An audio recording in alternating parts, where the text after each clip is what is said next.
Hello, my name is Riley Miller, and today we will be going over the history of the Russian film industry. Today is April 30th, and this is for Vanguard University. Now, to start off, I'm going to give a little bit of an outline on what I'm going to go over. So to start off, I will be going over 1907 through 1917, which is early Russian cinema. Then I will be looking in from 1917 to 1927, which is kind of the golden age of Russian film. I will then be going into 1928 through 1938, which is the shift to state control. And then from there we have 1939 to 1991, which is latter Soviet cinema. And then from there we have 1991 to 2021, which will be modern day Russian cinema. We'll go over Russia's film rating system, 2022 to now, which is the impact of the war in Ukraine. We will then go over streaming in Russia, globalization, and then finally my conclusion. Starting with the founding of Russian cinema in 1907, film in Russia really started with Alexander Drenkov, who founded the first production company called Drenkov, of course after himself, in 1907. Now, this company made the first featured Russian film called Stenkin Razin, and this film was considered to be the first film made by Russians, starring Russians, and for Russians. And it was about the historical figure of the same name, Stenkin Razin, and this movie was only 7 minutes long, but it depicts him with a Persian princess that he had previously captured. However, his group of men that he led was worried about the passion he showed said princess. So they framed her for adultery, and as a result, Stenkin Razin threw his princess into the Volga River. Kind of a depressing movie to start out with. However, after this movie, his production company switched to more modern issues to show their films. And really, until the Bolshevik Revolution in 1917, Drenkov and his company ran the film industry in Russia. He was not able to understand what the public wanted, and he became successful by creating films for the everyday man.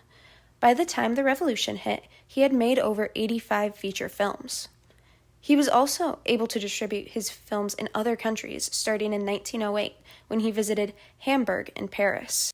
He was the first Russian producer to be able to spread Russian films internationally.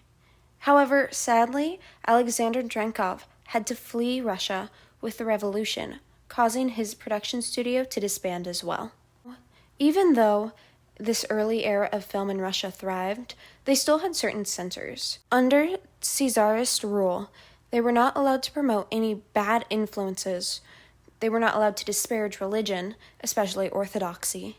They were not allowed to mention any controversial topics that might cause a riot, and filmmakers were not allowed to slander any public or state figure. This last part not only covered Russian state officials, but in the early days it also covered figures from other countries. For example, you wouldn't want to discredit Napoleon's name, just like you wouldn't want to discredit the Caesar's name. Really, the goal of film censorship under the reign of the Caesar was to discourage any sort of questioning authority. That being said, there was originally not a widespread enforcement of censorship. It originally included the police just going to the premiere of the film and taking the film reel if it did not fit the previous standards. From there, we see, during World War I, that it brought an increased level of films in Russia. Before the war, the Russian industry was still flooded with international films from France and Germany. However, due to the war, there was a significant decrease in availability of foreign films, either through strained relations or lack of stable transportation. As a result, Russian films went from only 129 in 1913 to over 500 per year in 1916. This leads us into the golden age of Russian film from 1917 to 1927. So, after the October Revolution, the Bolshevik Revolution, film in Russia really stalled.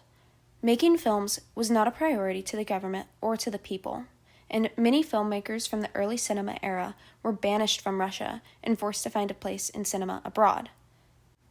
In addition, electricity shortages made it difficult for studios to make films and for cinemas to screen them. From the years 1918 through 1922, there was only an average of 24 films per year, down an incredible amount since 1916.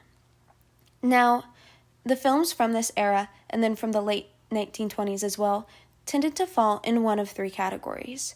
They were either pre-revolutionary melodramas, straight-up propaganda, or experimental films, more created as a way to expand what could be done with the medium, rather than just for audiences. Think avant-garde type of film. This avant-garde type included the famous Russian montage directors during the 20s. Now, the propaganda type of film during this time was interesting because they were based on raising up this government on the ashes of the old one. The Soviet government used film to portray the wealthy and the elite as moralist people with no true values. The opulent were mocked, while the peasants were praised. This was seen in mannerisms as well, with actions that would have previously been seen as low-class and crude, like picking at hair or poking others, was now fully welcome within film, raising the idea of the average peasant up on a pedestal. One movie from Russia that encapsulates the more avant-garde montage type of film was A Man with a Movie Camera in 1929. The film revolutionized how documentaries were shot. There was no plot, and there were no characters.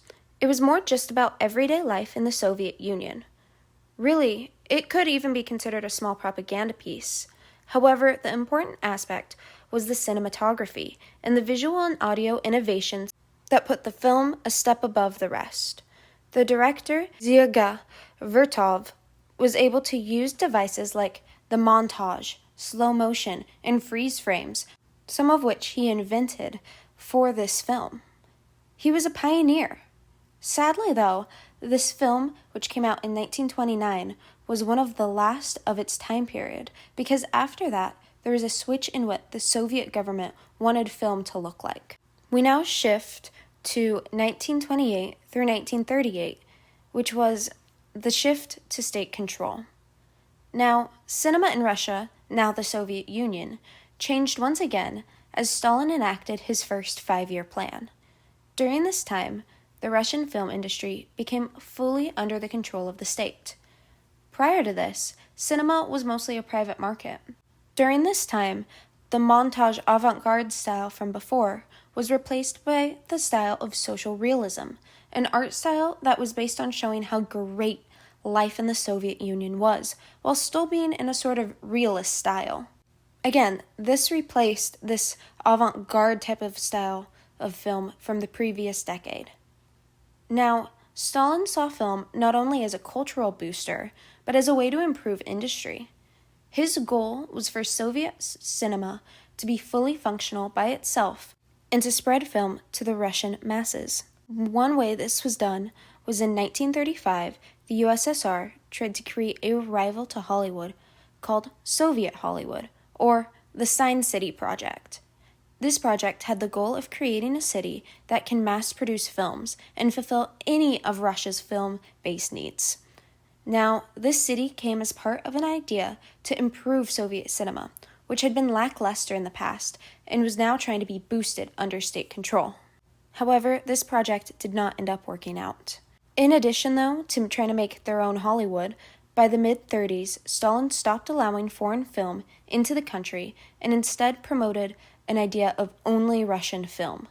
However, there was also a new censorship system that limited filmmakers in the Soviet Union, which caused their production to drop as well.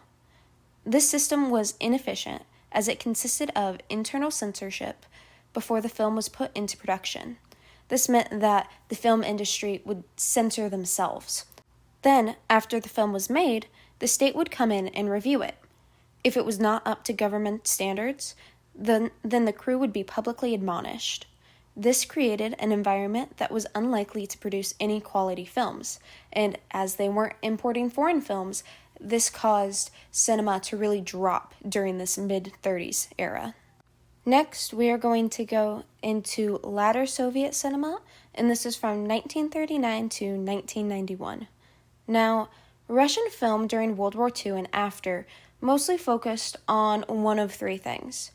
Movies either portrayed the Russian Revolution, World War II itself, or at the start of the Cold War, it portrayed the dangers of the United States and of the West in propaganda films.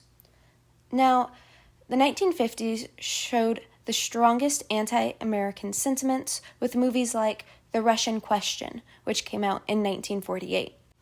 This film tells the story of an American journalist that comes to the Soviet Union to find material to use and spread against the country. Instead, though, he finds that the USSR, communism, and the people of Russia are beautiful. As a result, he returns to the US and spreads the benefits of communism throughout the country. So, this is very easily, you can see why this would be a propaganda film, as it is spreading, again, Soviet sentiments while still knocking US and Western sentiments.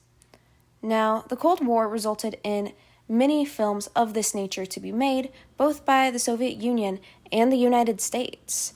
And both countries just were trying to spread their soft power throughout the rest of the world, and even to each other. The Soviet Union struggled to make a foothold within the US film-wise due to the dominance of Hollywood. However, Hollywood, on the other hand, had a much easier time marketing to Russians, and this is because all of Russian film was run by the state, so it all had a particular message, and it all kind of spread the idea of communism and of socialism. Whereas in the United States, their film industry is made up of different private companies, and as a result, they were able to spread many different messages, which some resonated within the Russian public. So, as a result, the USSR would partner with other European countries like France to co-produce films in order to maintain some sort of foot in the door of the film industry and not let everything be dominated by the US. So now, going from there, we're going to talk about 1991 to 2021, which is modern-day Russian cinema.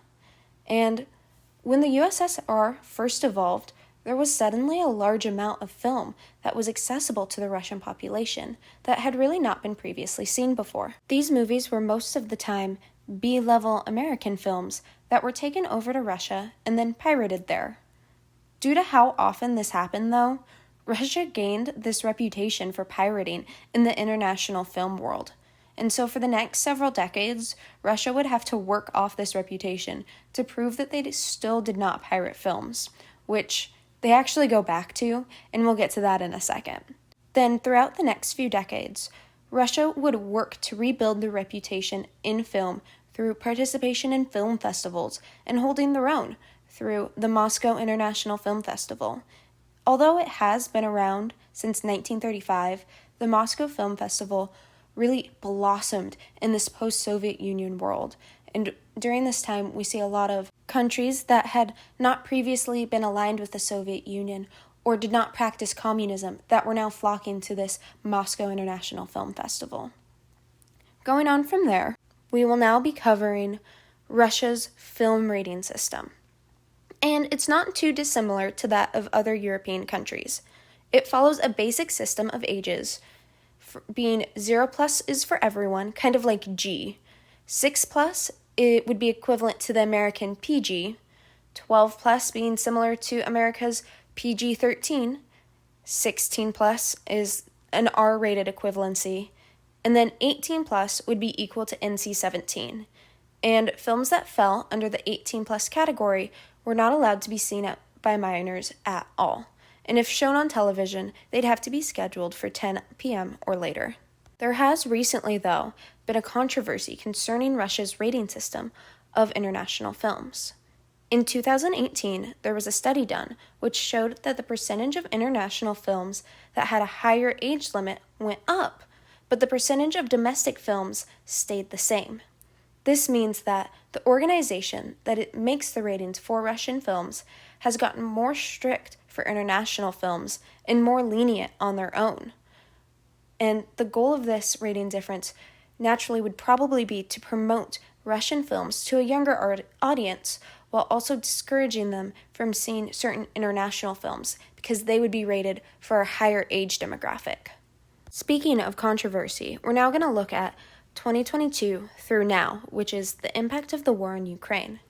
And the Russian film industry has taken a big hit since the war with Ukraine started. Countries like Warner Bros., Disney, Universal, Sony, and Paramount have shut down all of their production and distribution in Russia as a protest to the war. As a result, Russian cinemas are unable to bring in audiences because there is already a lack of film attendance due to the COVID-19 pandemic.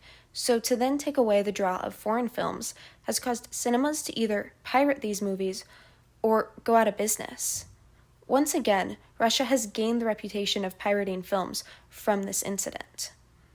And during this time, Russia has resorted to starting to release propaganda type of movies, but they're now about the war with Ukraine. One movie in this genre is called The Witness, and it was released in 2023. The film follows a violinist that goes to Ukraine and realizes that the soldiers there are neo-Nazis and have been torturing their own people. The movie basically implies that Russia is trying to free Ukraine from their own violent government, whether that is true or not. The war in Ukraine has really impacted every aspect of Russian film in the moment. For example, streaming in Russia.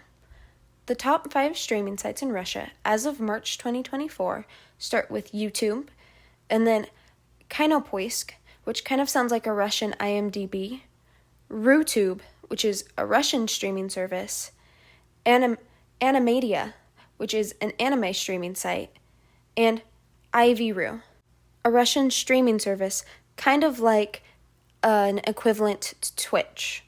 As a result, on the war with Ukraine, the US-based streaming services are hesitant to still stream in Russia. Even Netflix, a company that was making Russian original films and shows, pulled out of the country in total. Not just the production, but the showing as well. This has resulted in the most popular streaming services in Russia to be founded within the country. This war has also impacted globalization, because in terms of globalization, since Russia has started the war with Ukraine, they have really been isolated from the international film community.